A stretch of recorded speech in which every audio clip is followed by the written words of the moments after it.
Assalamualaikum warahmatullahi wabarakatuh.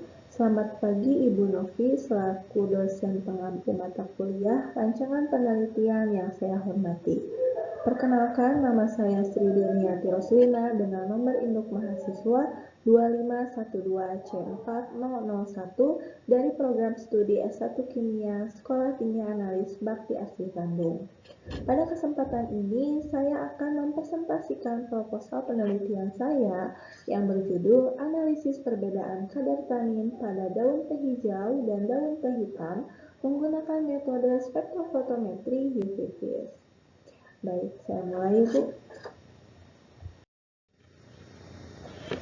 Penelitian ini dilatar belakangi oleh adanya senyawa tanin yang merupakan metabolit sekunder golongan polifenol yang berperan sebagai antioksidan, antibakteri, antidiare, dan astringen.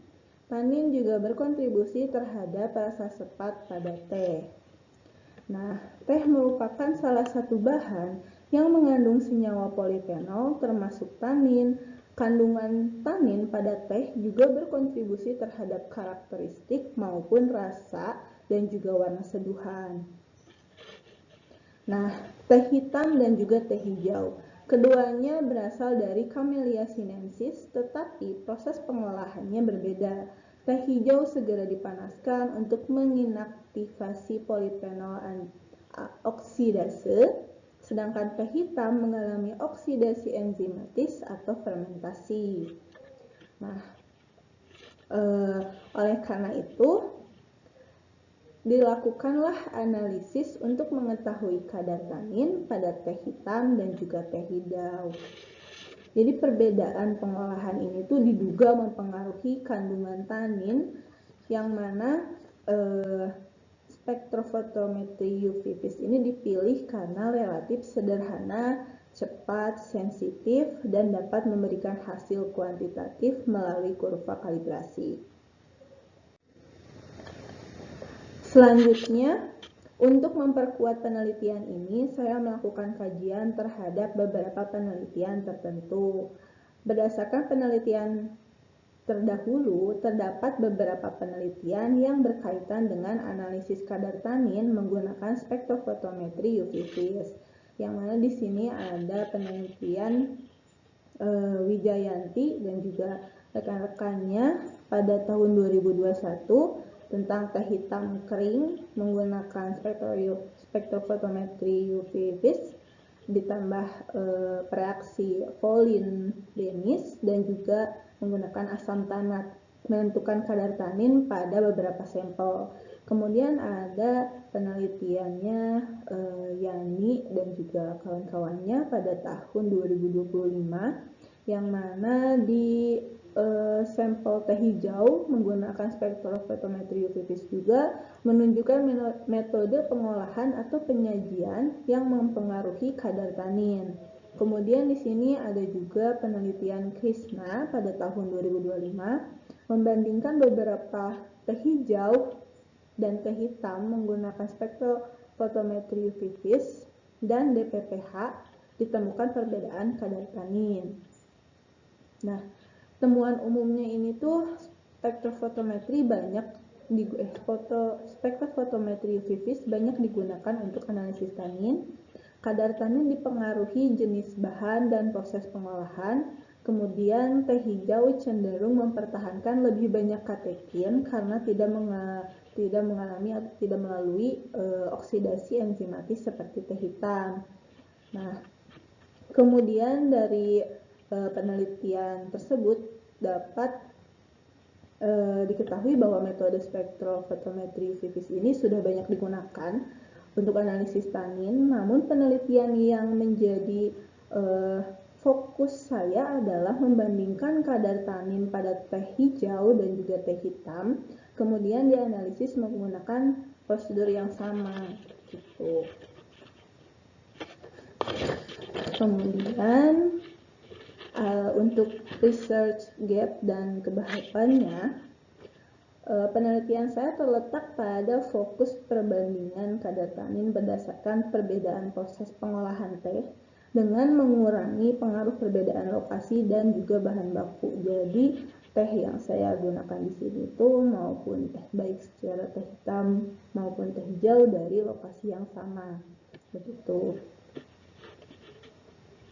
Kemudian berdasarkan latar belakang tersebut terdapat 3 rumusan masalah di sini yang saya ambil, yang mana pertama berapakah kadar tanin pada daun teh hijau, yang kedua berapakah kadar tanin pada daun teh hitam, dan yang ketiga apakah terdapat perbedaan kadar tanin antara keduanya berdasarkan analisis spektrofotometri UV vis. Nah, adapun tujuan penelitiannya yaitu menentukan kadar tanin daun teh hijau menggunakan spektrofotometri UV vis, kemudian menentukan kadar tanin daun teh hitam menggunakan spektrofotometri UV vis juga, dan yang ketiga membandingkan kadar tanin daun teh hijau dan teh hitam. Selanjutnya, berdasarkan tujuan tersebut, saya menyusun hipotesis penelitiannya. Hipotesis dalam penelitian ini disusun berdasarkan adanya perbedaan proses pengolahan antara teh hijau dan juga teh hitam. Nah, pada teh hijau proses pemanasan dilakukan untuk menginaktivasi enzim polifenol oksidase, sedangkan pada teh hitam terjadi oksidasi enzimatis yang menyebabkan perubahan senyawa polifenol. Oleh karena itu, hipotesis penelitian saya adalah terdapat perbedaan kadar tanin antara daun teh hijau dan daun teh hitam yang dianalisis menggunakan metode spektrofotometri UV vis.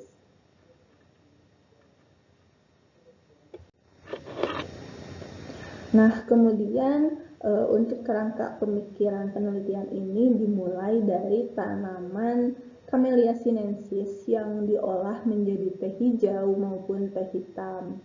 Nah, walaupun berasal dari tanaman yang sama, kedua jenis teh ini mengalami proses pengolahan yang berbeda.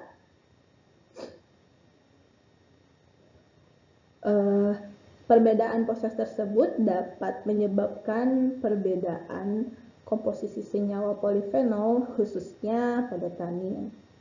Selanjutnya, sampel diekstraksi menggunakan etanol 70%. Selanjutnya direaksikan dengan volindenis dan juga natrium karbonat. Kemudian setelah terbentuknya warna, dapat diukur absorbansinya. Kemudian kadar tanin teh hijau dan juga teh hitam dapat dibandingkan secara statistik.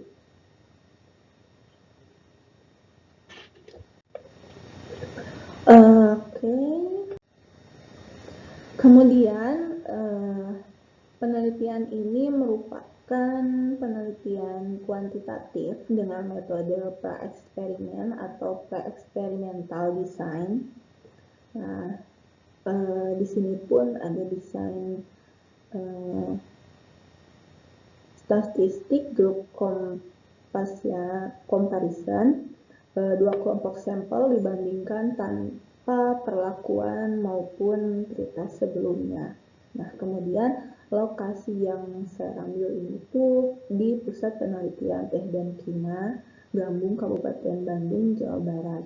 Variabel bebasnya jenis daun teh, yaitu teh hijau dan teh hitam. Variabel terikatnya yaitu kadar tanin. Nah, variabel kontrolnya berat sampel, peralut, volume, konsentrasi reaksi, waktu atau suhu inkubasi, panjang gelombang, dan instrumen.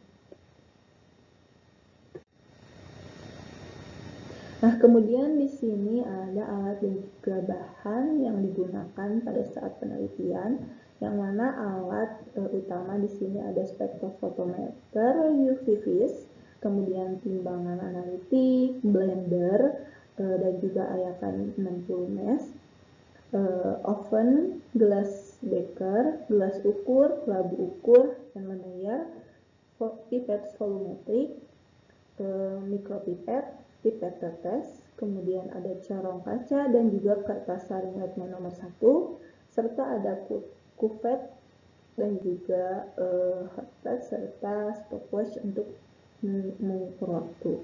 Nah, di sini ada bahan yang digunakan yaitu sampelnya daun teh dan juga daun teh hijau dan juga daun teh hitam. Kemudian ada pengekstrak yaitu etanol 70%.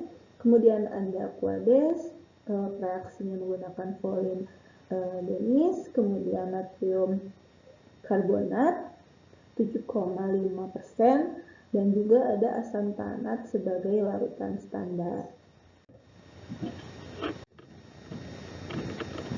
Di sini ada persiapan sampel atau bisa dibilang preparasi sampel sebelum dianalisis. Yang pertama ini pengambilan atau pemilihan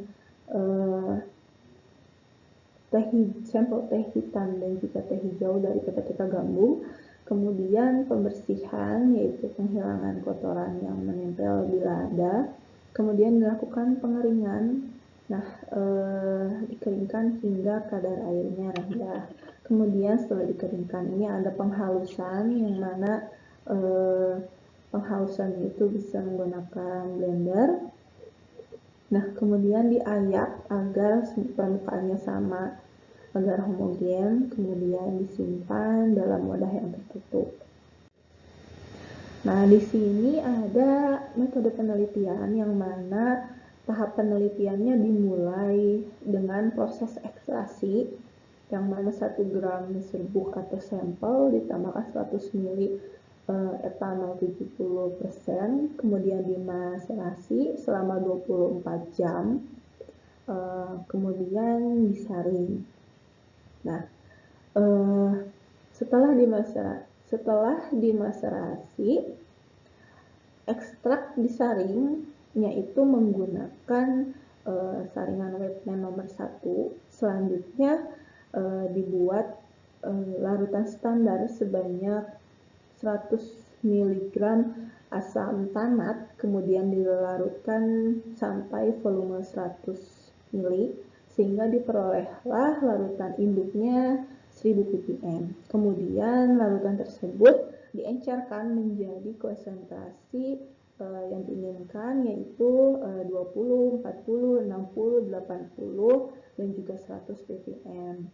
Nah, kemudian setelah itu dilakukan penentuan panjang gelombang maksimalnya, kemudian pembuatan kurva kalibrasi, dan penetapan kadar tanin.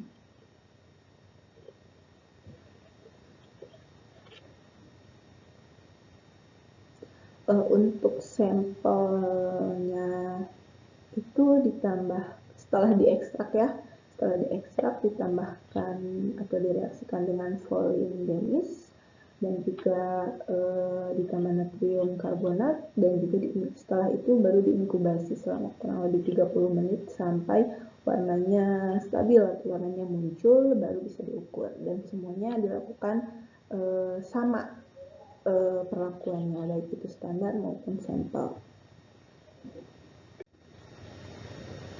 Nah, di sini ada analisis kadar tanin menggunakan spektrofotometri UV vis, yang mana prinsipnya reaksi volin denis ini bereaksi dengan gugus fenolik membentuk kompleks berwarna biru. Intensitas warna diukur sebagai absorbansi pada lambda maksimum. Berdasarkan hukum Lambert-Beer, absorbansi berbanding lurus dengan konsentrasi dalam rentang yang linear. Nah, kemudian di sini ada kondisi analisis ya, yang mana standar yang digunakan adalah asam tanat. Konsentrasi dari standarnya itu ada 20, 40, 60, 80, dan 100 ppm. Kemudian reaksi volin yang ditambahkan adalah 1 mili, kemudian natrium karbonat 7,5% 1 mili, dan volume akhirnya tuh ada di 10 mili. Yang sisanya itu tuh ditambahkan dari aquades. Kemudian diinkubasi selama 30 menit di suhu ruang. Lambda maksimum ditentukan pada 600 sampai 800 mm. Kemudian penetapan sampelnya juga sama, diperlakukan sama, 1 mili ekstrak, 1 mili volin, tunggu 3 menit, baru ditambah 1 ml natrium karbonat, kemudian ditambahkan aqueous hingga 10 ml, dihomogenkan, kemudian diinkubasi hingga termunculnya warna, ukur pada lambda max yang sudah didapatkan. Dan sampel ini diukur secara atau dianalisis secara triple, yaitu 3 pengulangan.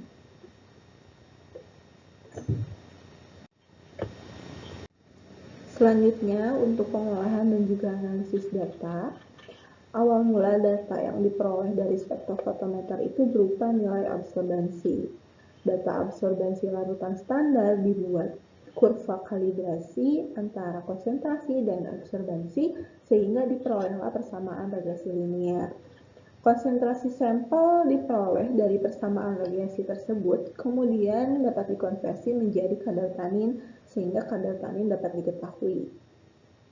Kemudian data diolah dan juga dianalisis secara statistik menggunakan SPSS. Nah, analisis statistik diawali dengan uji normalitas, yaitu Sapir-Whorf, dan juga uji homogenitas Levene. Jika data berdistribusi normal dan juga homogen, digunakan independent sample t-test. Tapi apabila data tidak memenuhi asumsi normalitas, itu digunakan uji Mann-Whitney. Nah, sekian presentasi yang dapat saya sampaikan. Kurang lebihnya saya mohon maaf. Sekian yang dapat saya sampaikan mengenai analisis perbedaan kadar tanin pada teh hitam dan juga teh hijau menggunakan metode spektrofotometri UV vis. Terima kasih atas perhatiannya. Wassalamualaikum warahmatullahi wabarakatuh.